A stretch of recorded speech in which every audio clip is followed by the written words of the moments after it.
तो देखिए, बजट पेश हो चुका। बजट को लेकर प्रदेश की जनता क्या सोचती है, जान लेते हैं। मेरे सहयोगी मेरे साथ अलग अलग जगह से जुड़ गए। राजधानी रायपुर से रोहित मेरे साथ जुड़े हुए हैं, दिलीप है अंबिकापुर से, साथ ही बिलासपुर से आशीष मेरे साथ है। सबसे पहले राजधानी रायपुर का रुख करते हैं।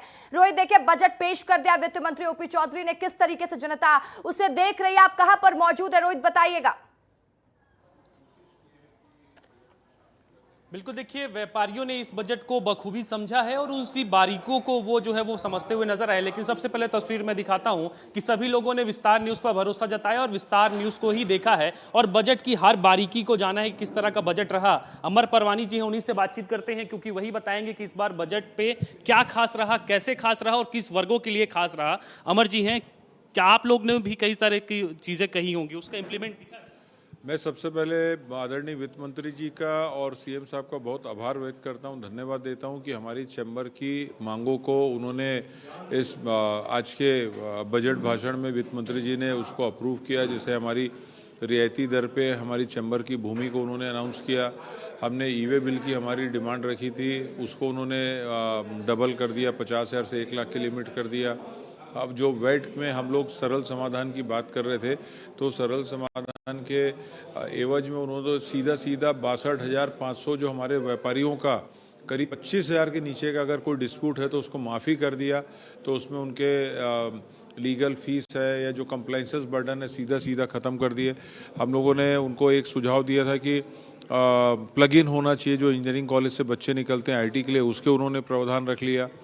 तो और इंफ्रा में बहुत अच्छा स्पेंडिंग है, प्रधानमंत्री आवास में भी बहुत अच्छा स्पेंडिंग है और इंफ्रा में जैसे मैं बता रहा हूँ, तो इसमें जितना डिमांड निकलेगा उतना ट्रेड और इंडस्ट्री को बेनिफिट होगा। और जो आज हमारे छत्तीसगढ़ में जो बोलना चाहिए ट्रेड इंडस्ट्री के हिसाब से सरगुजा या बस्तर थोड़ा सा पिछड़ा है बाकी जगह से, उसके लिए विशेष प्रावधान। तो छत्तीसगढ़ का मैं समझता हूँ सर्वांगीण विकास होगा। उन्होंने उद्योग के लिए, हम लोग जब उद्योग की नई पॉलिसी आई थी तो बहुत लोग, क्योंकि हमको सारे उद्योगपति मिलते हैं कि बजट्स में वो जो सब्सिडी के पैसे कैसे मिलेंगे, उसका उन्होंने बहुत बजट में उसको काफ़ी बढ़ा के उसको दिया है। तो मैं समझता हूँ कि एक विकासमुखी बजट है, हर वर्ग को उन्होंने छुआ है और स्पेशली उन्होंने फोकस किया है कि जो जिसमें रोजगार ज़्यादा होंगे उसमें उन ट्रेडों को उन्होंने टच किया। तो मैं वित्त मंत्री जी का बहुत बहुत आभार व्यक्त करता हूँ। बिल्कुल, तो देखिए व्यापारी संघ किस तरीके से इस पर खुश नजर आ रहा है। चैम्बर ऑफ कॉमर्स के अध्यक्ष को आप सुन रहे थे, क्योंकि चैम्बर ऑफ कॉमर्स के लिए तो बड़ी सौगात भी मिली है। नया रायपुर में उनको व्यापार के क्षेत्र में आगे काम करने के लिए भी बड़ी सौगात दी गई। चलिए एक बार अब अंबिकापुर का रुख करते हैं। अंबिकापुर की जनता क्या सोचती है, दिलीप आज के बजट को लेकर बात करने की कोशिश करिएगा लोगों से। दिलीप,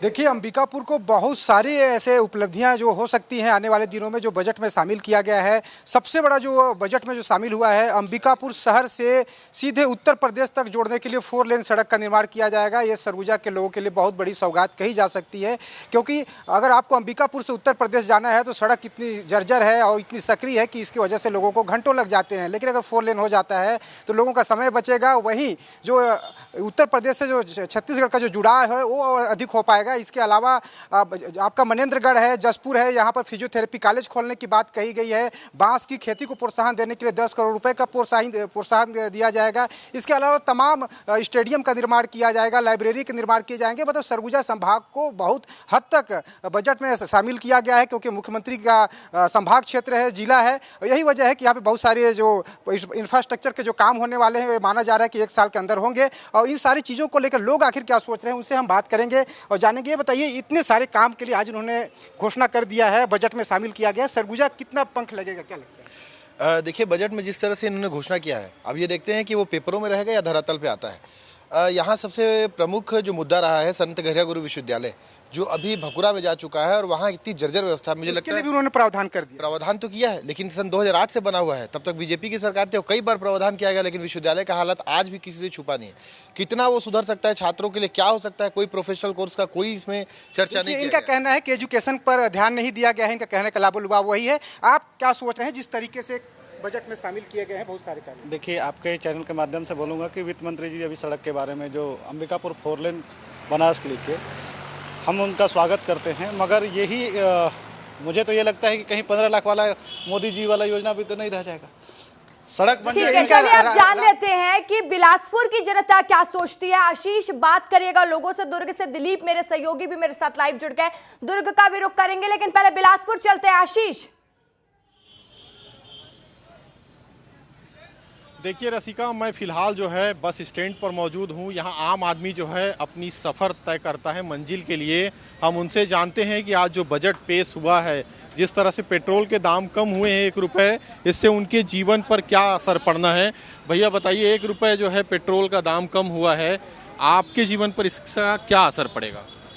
1 रुपये पेट्रोल कम होने से खैर न तो यात्रा में किसी प्रकार का कोई चेंजेस होगा और न ही उसमें किसी प्रकार का लोड कम होगा। लोगों का कम होना था तो ज़्यादा होना था, या तो फिर नहीं होना था। क्या उम्मीद थी सरकार से बजट को लेकर? अब बजट में तो यही था कि भाई कहीं ना कहीं पे फ्री में दे रहे हैं तो कहीं ना कहीं से तो लेंगे ही। तो अब पेट्रोल का, डीजल का दाम उतना कम तो नहीं कर पाएंगे कोई भी।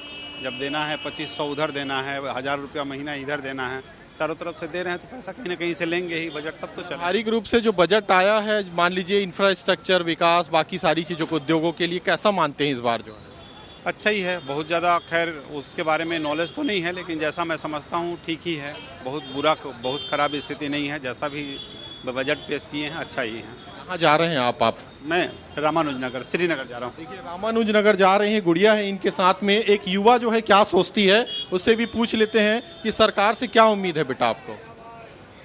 सरकार से ये उम्मीद है कि वो अच्छा काम करे और हमारा फ्यूचर अच्छा बने, ताकि हम अच्छा प्रोग्रेस देखिए कर सरकार इस बात का भी दावा कर रही है कि सभी का, हर वर्ग का फ्यूचर बेहतर करने के लिए सबसे पहले बात होती है कि गति पर काम किया जाए, और इसी थीम पर बजट पेश किया गया। चलिए दुर्ग का रुख कर लेते हैं, दिलीप मेरे सहयोगी जुड़े हुए। दिलीप, दुर्ग की जनता क्या सोचती है बजट को लेकर? बजट पेश हो चुका है, किस तरीके से देख रही है वहां की जनता इसे? देखिए रसिका, सबसे पहले तो मैं दुर्ग संभाग के बारे में बता दूं कि दुर्ग संभाग को इस बजट में बहुत बड़ी सौगात मिली। सबसे पहली सौगात है कि रायपुर से दुर्ग के लिए मेट्रो रेल का सर्विस शुरू हो जाएगा और मेट्रो के रेल शुरू हो जाएगा। उसके अलावा माता बमनेश्वरी मंदिर मतलब डोंगरगढ़ में वो परिक्रमा पथ का निर्माण किया जाएगा, जिसको 59 करोड़ की लागत से उसका निर्माण किया जाएगा, उसे बनाया जाएगा। तो सबसे बड़ी सौगात ये दुर्ग संभाग के लिहाज से बड़ी संभाग है। इसके अलावा जो छत्तीसगढ़ में 1 रुपये पेट्रोल के दाम में कमी की गई है, उसको लेकर जनता से हम सीधा पूछते हैं। पेट्रोल पंप में खड़ा हूं मैं और उनसे सीधा पूछ लेते हैं कि जो 1 रुपये कम हुए हैं उनको लेकर जनता क्या सोचती है। भाई साहब, क्या नाम है आपका? रशीद मोहम्मद जी, छत्तीसगढ़ के वित्त मंत्री ओपी चौधरी ने आज बजट में छत्तीसगढ़ में 1 रुपये पेट्रोल के दाम घटा दिए, मतलब कम कर दिए। तो आप क्या सोचते हैं, क्या होना ठीक है? बढ़िया, 1-1 रुपया करके और घटते जाए भैया। हम तो यही दुआ करें कि और 1-1 रुपया घटाते जाए। बहुत है, क्या करूँगी। ठीक है, बहुत अच्छा है। 1 रुपये पेट्रोल का दाम कम हुए हैं आज छत्तीसगढ़ के बजट में, क्या बोल रहे हैं? और कम होना चाहिए। पेट्रोल पे ज्यादा महंगाई हो रहा है, हम लोग का बजट बिगड़ रहा है आम आदमी का। इसमें सुधार किया जाए। सरकार ज्यादा कमा रही है, टैक्स लेगी। और कम होना चाहिए जी बिल्कुल। 1 रुपया कम हुआ है, लेकिन रसिका और कम होना चाहिए लोगों का। और भी लोग, भाई साहब युवा है, ड्यूटी जा रहे, कहाँ जा रहे दोस्त? Bank sector. क्या करते काम? बैंक में, एचडीएफसी बैंक में है। तो 1 रुपया पेट्रोल का दाम कम हो गया छत्तीसगढ़ में। वित्त मंत्री ओपी चौधरी ने बजट में यह ऐलान कर दिया, पेट्रोल छत्तीसगढ़ में 1 रुपया कम रहेगा। आपका क्या नहीं, आइडिया नहीं। क्या बोलेगा? 1 रुपया कम हुआ है पेट्रोल में, तो राहत है? हाँ, थोड़ा बहुत राहत है। और कम होना चाहिए। हाँ, हो जाए तो अच्छी बात है।